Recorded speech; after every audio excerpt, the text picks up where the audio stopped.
ಶಾಲೆಯಲ್ಲಿ ಆಯೋಜಿಸಲಾಗಿದ್ದು, ಈ ಕಾರ್ಯಕ್ರಮಕ್ಕೆ ಆಗಮಿಸಿದ ಎಲ್ಲರಿಗೂ ನಾನು ಹಾರ್ದಿಕವಾಗಿ ಸ್ವಾಗತ ಮಾಡ್ತಾ ಇದ್ದೇನೆ.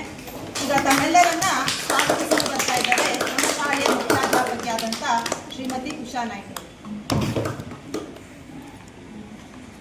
2026-27ನೇ ಸಾಲಿನ ಶೈಕ್ಷಣಿಕ ವರ್ಷ ನಮಗೆ ಈಗಾಗಲೇ ಪ್ರಾರಂಭವಾಗಿದೆ 29ನೇ ತಾರೀಕಿನಿಂದ. ಇವತ್ತು ನಾವು ಇಲಾಖಾ ಆದೇಶದಂತೆ ಪ್ರಾರಂಭೋತ್ಸವವನ್ನು ಆಚರಿಸ್ತಾ ಇದ್ದೇವೆ. ಶೈಕ್ಷಣಿಕ ವರ್ಷದ ಪ್ರಾರಂಭೋತ್ಸವವನ್ನು ನಾವು ವಿಜೃಂಭಣೆಯಿಂದ ಆಚರಿಸಬೇಕು ಅಂತ 3 ದಿವಸದಿಂದ ಎಲ್ಲ ತಯಾರಿಗಳನ್ನು ನಡೆಸ್ಕೊಂಡು ಬಂದಿದ್ದೇವೆ.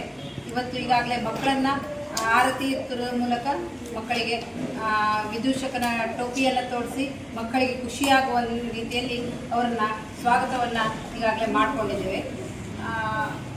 ಹಾಗೆ ಇಂದಿನ ಕಾರ್ಯಕ್ರಮಕ್ಕೆ ಆಗಮಿಸಿದಂತಹ ನಮ್ಮ ನಿಕಟಪೂರ್ವ BO ಆದಂತಹ JSX ಅವರವರು ನಮ್ಮ ಜೊತೆ ಇದ್ದಾರೆ. ನಮ್ಮೆಲ್ಲರ ಪರವಾಗಿ ಹಾರ್ದಿಕ ಸ್ವಾಗತವನ್ನು ಬಯಸ್ತಾ ಇದ್ದೇನೆ. ಇಂದಿನ ಸಭೆಗೆ ನಮ್ಮ SDMC ಅಧ್ಯಕ್ಷರಾದಂತಹ ಶ್ರೀಮತಿ ಅಕ್ಷತಾ ನಾಯ್ಕರವರಿದ್ದಾರೆ. ಅವರಿಗೂ ಸಹ ನಿಮ್ಮೆಲ್ಲರ ಪರವಾಗಿ ಹಾರ್ದಿಕ ಸ್ವಾಗತವನ್ನು ಬಯಸ್ತಾ ಇದ್ದೇನೆ. ಹಾಗೆ ಶಿಕ್ಷಣ ಪ್ರೇಮಿಗಳಾದಂತಹ ಶ್ರೀಮತಿ ಆಶಾ ನಾಯ್ಕ ಹಾಗೂ ಶ್ರೀಮತಿ ಉಮಾ ನಾಯ್ಕ ಅವರು ನಮ್ಮ ಜೊತೆ ಇದ್ದಾರೆ. ಮತ್ತೆ ನಿಮ್ಮೆಲ್ಲರ ಪರವಾಗಿ ಹಾರ್ದಿಕ ಸ್ವಾಗತವನ್ನು ಬಯಸ್ತಾ ಇದ್ದೇವೆ. ಇಂದಿನ ಈ ಸಭೆಗೆ ನಮ್ಮ ಹಿರಿಯ ಶಿಕ್ಷಕರಾದ ಕಮಲಾಕರ್ ಸರ್ ಅವರು ನಮ್ಮ ಜೊತೆ ಇದ್ದಾರೆ. ಅವರಿಗೂ ಸಹ ಹಾರ್ದಿಕ ಸ್ವಾಗತವನ್ನು ಬಯಸ್ತಾ ಇದ್ದೇನೆ. ಹಾಗೆ ಈ ಸಭೆಗೆ ಆಗಮಿಸಿದಂತಹ ಎಲ್ಲ ಪಾಲಕ ಪೋಷಕರಿಗೂ ಹಾಗೂ ಮಕ್ಕಳಿಗೂ, ಅಡಿಗೆಯವರಿಗೂ ಹಾಗೂ ನನ್ನ ಎಲ್ಲ ಶಿಕ್ಷಕ ವೃಂದದವರಿಗೂ ಹಾರ್ದಿಕ ಸ್ವಾಗತವನ್ನು ಬಯಸ್ತಾ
ಶಾಲಾ ಪ್ರಾರಂಭೋತ್ಸವ ಹಾಗೂ ದಾಖಲಾತಿ ಆಂದೋಲನ.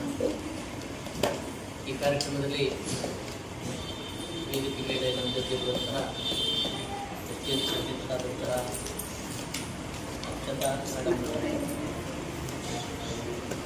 ಶಿಕ್ಷಣಾಭಿಮಾನಿಗಳಾಗಿರುವಂತಹ ಉಮಾ ಮೇಡಮ್ ಅವರೇ, ಮುಖ್ಯ ಅಧ್ಯಾಪಕರಾದಂತಹ ಉಷಾ ನಾಯ್ಕರವರೇ, ಮುಖ್ಯ ಸಹ ಶಿಕ್ಷಕರಾದಂತಹ ಕೃಷ್ಣ ನಾಯ್ಕರವರೇ, ಶುಭ ಅವರೇ, ಅತಿಥಿ ಶಿಕ್ಷಕರೇ, ಎಲ್ಲ ತಾಯಂದಿರೇ ಮತ್ತು ವಿದ್ಯಾರ್ಥಿ ಇವತ್ತು ಶಾಲೆ ಪ್ರಾರಂಭ ಆಯಿತು. ಆ್ಯಕ್ಚುಲಿ 29ಕ್ಕೆ ಸ್ಟಾರ್ಟ್ ಆಗ್ತದೆ. ನಾನು ಬರ್ಕೊಂಡಿದ್ವಿ. ಆ್ಯಕ್ಚುಲಿ ಇವತ್ತು ಮುಖ್ಯಮಂತ್ರಿಗಳು ಉದ್ಘಾಟನೆ ಮಾಡಬೇಕಿತ್ತು ಕಾರ್ಯಕ್ರಮ. ಸ್ವಲ್ಪ 1ನೇ ತಾರೀಕಿಗೆ ಇದ್ದೀವಿ. ಹಾಗಾಗಿ ಒಂದು ದಿವಸ ನಿಮಗೆ ಜಾಸ್ತಿ ರಜೆ. ನಾನು ಸ್ವಲ್ಪ ಈ ಕಡೆ ಮಾತಾಡೋ ಒಂದು ಸ್ವಲ್ಪ ಕೇಳಬೇಕು, 15 ನಿಮಿಷ ಮಾತಾಡಬೇಕು. ಓದು ಮಕ್ಕಳಿಗೆ ಕಾನ್ಸಂಟ್ರೇಷನ್ ಅನ್ನೋದು ಭಾಳ ಮಹತ್ವ. ಯಾವುದು ಅಟೆನ್ಷನ್ ಏನಂತಾರೆ? ಅಟೆನ್ಷನ್ ಅಂತ ಅಲ್ವಾ? ಅಟೆನ್ಷನ್ ಇದ್ರೆ ಮಾತ್ರ ಏನ್ ಹೇಳ್ತಾರೆ ಪಾಠ ಮಾಡುವಾಗ ಅದನ್ನು ಕೇಳಿಸ್ಕೊಳ್ತೀವಿ. ಅಟೆನ್ಷನ್ ಇಲ್ಲ ಅಂದ್ರೆ ನಿಮ್ಮ ಬಾಡಿ ಇರ್ತದೆ ಕ್ಲಾಸಲ್ಲಿ, ಮನಸ್ಸು ಎಲ್ಲಿರ್ತದೆ? ಮನಸ್ಸಿಗೆ ಎಲ್ಲೋ ಬೇರೆ ಕಡೆ ಇರ್ತದೆ ಅಲ್ವಾ? 40 ನಿಮಿಷ ಪೀರಿಯಡ್ ಮಾಡಿದ್ರೆ 40 ನಿಮಿಷ ನಾವು ಕ್ಲಾಸಲ್ಲಿ ಇರುವುದಿಲ್ಲ, ಭೌತಿಕವಾಗಿ ಇರ್ತೀವಿ, ಬೇರೆ ಬೇರೆ ಕಡೆ ಹೋಗ್ತಾ ಇರ್ತೀವಿ. ಮನೆಗೆ ಹೋಗ್ತೀವಿ, ಗ್ರೌಂಡ್ಸಿಗೆ ಹೋಗ್ತೀವಿ, ಫ್ರೆಂಡ್ಸ್ ಹತ್ರ ಹೋಗ್ತೀವಿ, ಮೊಬೈಲ್ ಬಗ್ಗೆ ವಿಚಾರ ಮಾಡ್ತೀವಿ, ಟಿವಿ ಬಗ್ಗೆ ವಿಚಾರ ಮಾಡ್ತೀವಿ, ಬೇರೆ ಬೇರೆ ಕೆಲಸ ಮಾಡ್ತೀವಿ. ಹಾಗಾಗಿ ಸ್ವಲ್ಪ ಮನಸ್ಸನ್ನ ಕಂಟ್ರೋಲಲ್ಲಿ ಇಟ್ಕೊಂಡು ಮನಸ್ಸನ್ನ ಕ್ಲಾಸ್ ರೂಮ್ನಲ್ಲೇ ಇಟ್ಕೊಳ್ಳಿಕ್ಕೆ ಪ್ರಯತ್ನ ಮಾಡಬೇಕು. ಹಾಗೆ ಪ್ರಯತ್ನ ಮಾಡಿದ್ರೆ ಮಾತ್ರ ಕ್ಲಾಸಲ್ಲಿ ಟೀಚರ್ ಏನು ಹೇಳ್ಕೊಟ್ರು ಅದು ನಮಗೆ ಗೊತ್ತಾಗ್ತದೆ. ಇಲ್ಲಾಂದರೆ ಗೊತ್ತಾಗೋದು. ಇವತ್ತು ತುಂಬ ಸಂತೋಷ ಆಯಿತು. ನಾನಿವತ್ತು ಬೆಳಿಗ್ಗೆ ನಾನು ಎಲ್ಲಿ ಹೋಗಲಿ ಇವತ್ತು ಅಂತ ವಿಚಾರ ಮಾಡ್ತಾ ಇದ್ದೆ. ಕುಮಟಾ ತಾಲೂಕಿಗೆ ಹೋಗ್ಬಾರ್ದು, ಅನ್ನಾವರ ತಾಲೂಕಿಗೆ ಹೋಗ್ಬಾರ್ದು, ಹಾಗೆ ವಿಚಾರ ಮಾಡ್ತಾ ಕೊನೆಗೆ ಒಂದು ಸ್ವಲ್ಪ ಬೇರೆ ಒಂದು ವರ್ಕ್ ಕೂಡ ಇತ್ತು. ಉಷಾ ಮೇಡಮ್ ಅವ್ರಿಗೆ ಹೇಳಿಲ್ಲ ನಾನು ಬರ್ತೀನಿ ಅಂತ ಅಲ್ವಾ? ಹಾಗೆ ಈ ಶಾಲೆಗೆ ಬರೋಣ ಅಂತ ವಿಚಾರ ಮಾಡಿ ಇವತ್ತು ಏನು ಶಾಲಾ ಪ್ರಾರಂಭೋತ್ಸವ ನಿಮಿತ್ತ ಉಷಾ ಮೇಡಮ್ ಅವ್ರಿಗೂ ಸುಮಾರು ಖುಷಿಯಾಗಿದೆ. ಸುಮಾರು ಮಕ್ಕಳು ಬಂದರು ಅಲ್ವಾ? ಇವತ್ತು ಏನಾಗಿದೆ, ಒಂದು ಸರ್ಕಾರಿ ಶಾಲೆಯಲ್ಲಿ ದಾಖಲಾತಿ ಕಾದಿಟ್ಕೊಳ್ಳೋದೇ ದೊಡ್ಡ ಸವಾಲಾಗಿದೆ. ಸರ್ವ ಶಿಕ್ಷಣ ಅಭಿಯಾನ ಅಂತ ಬಂತು. ಅವಾಗ 1 ಕಿಲೋಮೀಟರ್ ವ್ಯಾಪ್ತಿಯಲ್ಲಿ ಎಲ್ಲ ಕಡೆಗೂ ಶಾಲೆ ಮಾಡಬೇಕು. ಮಕ್ಕಳಿಗೆ 1 ಕಿಲೋಮೀಟರ್ ವ್ಯಾಪ್ತಿಯಲ್ಲಿ LPS ಸಿಗಬೇಕು, 3 ಕಿಲೋಮೀಟರ್ ವ್ಯಾಪ್ತಿಯಲ್ಲಿ HPS ಸಿಗಬೇಕು ಅಂತ ಎಲ್ಲ ಕಡೆಗೂ ಏನು ಮಾಡಿಬಿಟ್ರು, ಶಾಲೆ ಮಾಡಬೇಕು. ಕ್ರಮೇಣ ಜನನ ಪ್ರಮಾಣ ಕಡಿಮೆಯಾಗಿ ಮಕ್ಕಳ ಸಂಖ್ಯೆ ಕೂಡ ಏನಾಗ್ತಾ ಬಂತು, ಕಡಿಮೆ ಆಗ್ತದೆ. ಹಾಗಾಗಿ ಇವತ್ತು ನಮ್ಮಲ್ಲಿ ಒಂದು 270 ಶಾಲೆ ಇದೆ, ಸರ್ಕಾರಿ ಶಾಲೆ. 100 ಮೇಲೆ ಇರುವಂಥ ಶಾಲೆ ಎಷ್ಟು ಕೇಳಿದ್ರೆ ಬೆರಳೆಣಿಕೆ, ಒಂದು 8 ರಿಂದ 10 ಶಾಲೆ ಸಿಗ್ಬೋದು.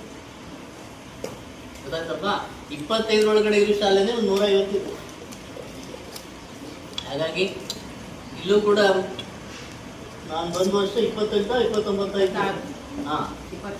26 ಇತ್ತು. ಆಮೇಲೆ ಗೆಸ್ಟ್ ಟೀಚರು ಅದು ಇದು ಅಂತ ಮಾಡಿ ಅದು ಈಗ 46 ತಂದಿದ್ರಿ, 46 ತಂದಿದ್ರಿ. ಈ ವರ್ಷ ಸುಮಾರು 50 ಸಮೀಪಕ್ಕೆ ಹೋಗ್ಬೋದು ಅಂತ ಹೇಳ್ತಾ ಇದ್ದಾರೆ. 50 ಸಮೀಪ ಹೋದರೆ ಒಂದು ನಾರ್ಮಲ್ ಸ್ಟ್ರೆಂತ್. ಅದು ಭಾಳ ಮಕ್ಕಳಿದ್ರು ಕೂಡ ಇಲ್ಲಿ ಏನು ಭೌತಿಕ ಸೌಲಭ್ಯ ಎಲ್ಲ ಕಡಿಮೆ ಇರೋದ್ರಿಂದ ಸ್ವಲ್ಪ ಕಂಟ್ರೋಲ್ ಮಾಡೋದು ಕಷ್ಟ. 50 ಅಂದರೆ ಖುಷಿ ಪಡಬೇಕು ಆಯ್ತಲ್ವಾ? ಅದೊಂದು HPS, ಒಂದು ಪೂರ್ಣ ಪ್ರಮಾಣದ HPS ಅಂತ ಆಗ್ತದೆ. ಸರ್ಕಾರ ಹೇಳ್ತು ಪ್ರಾರಂಭೋತ್ಸವ ಮಾಡಬೇಕು, ಮಕ್ಕಳನ್ನು ಸ್ವಾಗತ ಮಾಡಬೇಕು ಅಂತಕೊಂಡು ಅದಕ್ಕೆ ಸಾಕಷ್ಟು ಪೂರ್ವ ಸಿದ್ಧತೆಗಳನ್ನು ಪೂರ್ವ ಸಭೆಗಳನ್ನು ಮಾಡಿದರು, ಪೂರ್ವ ಸಿದ್ಧತೆಗಳನ್ನು ಮಾಡಿಕೊಂಡು ನಿನ್ನೆ ದಿವಸ ಎಲ್ಲ ಪೂರ್ವ ತಯಾರಿಯನ್ನು ಮಾಡ್ಕೊಂಡು ಇವತ್ತು ಸಾಕಷ್ಟು ತಯಾರಿ ಮಾಡ್ಕೊಂಡಿದ್ದಾರೆ. ಬ್ಯಾನರ್ ಮಾಡಿದ್ದಾರೆ, ಮಕ್ಕಳಿಗೆ ದೀಪ ಬೆಳಗಿಸಿ ಮಕ್ಕಳನ್ನು ಸ್ವಾಗತ ಮಾಡಿದ್ದಾರೆ, ಮಕ್ಕಳಿಗೆ ಟೋಪಿಯನ್ನು ಹಾಕಿದ್ದಾರೆ, ಮಕ್ಕಳಿಗೆ ಹೂವನ್ನು ಕೊಟ್ಟಿದ್ದಾರೆ, ಸ್ವೀಟನ್ನು ಕೊಟ್ಟಿದ್ದಾರೆ. ಎಲ್ಲವನ್ನು ಕೊಟ್ಟು ಮಕ್ಕಳನ್ನು ಮತ್ತು ಬಾಲಕರನ್ನು ಸ್ವಾಗತ ಮಾಡಿದ್ದಾರೆ. ಹಾಗೆ ಪ್ರೋತ್ಸಾಹದಾಯಕ ಯೋಜನೆಗಳು, ಪಠ್ಯಪುಸ್ತಕ, ಉಚಿತ ಪಠ್ಯಪುಸ್ತಕ ಕೊಟ್ಟಿದ್ದಾರೆ. ಯೂನಿಫಾರ್ಮು ಬಹುಶಃ ಇನ್ನು ಸರಬರಾಜು ಆಗಿಲ್ಲ, ಬಹುಶಃ ಇವಾಗಲೇ ಯೂನಿಫಾರ್ಮ್ ಬರ್ಬೋದು. ಇನ್ನು ಮಧ್ಯಾಹ್ನೋಪಹಾರ ಯೋಜನೆ ಇದೆ, ಕ್ಷೀರಭಾಗ್ಯ ಇದೆ, ಮೊಟ್ಟೆ ಇದೆ, ಬಾಳೆಹಣ್ಣಿದೆ. ಸರ್ಕಾರಿ ಶಾಲೆಯಲ್ಲಿ ದಾಖಲಾತಿ ಕಡಿಮೆ ಆಗ್ತದೆ ಅಂತ ಬಿಟ್ಟು ಸರ್ಕಾರ ಎಲ್ಲ ಪ್ರಯತ್ನ ಮಾಡ್ತದೆ. ಏನು ಕೊಟ್ಟರೆ ಮಕ್ಕಳು ಶಾಲೆಗೆ ಬರ್ತಾರೆ, ಗೊತ್ತಾಯ್ತಲ್ವಾ? ಎಲ್ಲ ಯೋಜನೆಗಳನ್ನು ಜಾರಿಯಲ್ಲಿ ತಗೊಂಡ್ಬಂದು ಅದೆಲ್ಲದಿರುವೆ ಅವನ್ನೆಲ್ಲವನ್ನು ಅನುಷ್ಠಾನ ಮಾಡಬೇಕು ಅನ್ನುವಂಥ ಉದ್ದೇಶದಿಂದ ತುಂಬ ಏನು ಪ್ರಯತ್ನಪಟ್ಟು ಇವತ್ತು ಈ ಒಂದು ಪ್ರಾರಂಭೋತ್ಸವ ಕಾರ್ಯಕ್ರಮವನ್ನು ನಡೆಸಿದ್ದಾರೆ. ಹಾಗೆ ಸಾಕಷ್ಟು ಹೊಸ ಮಕ್ಕಳು ಬಂದಿದ್ದಾರೆ, ಹೊಸ ಪೇರೆಂಟ್ಸ್ ಬಂದಿದ್ದಾರೆ.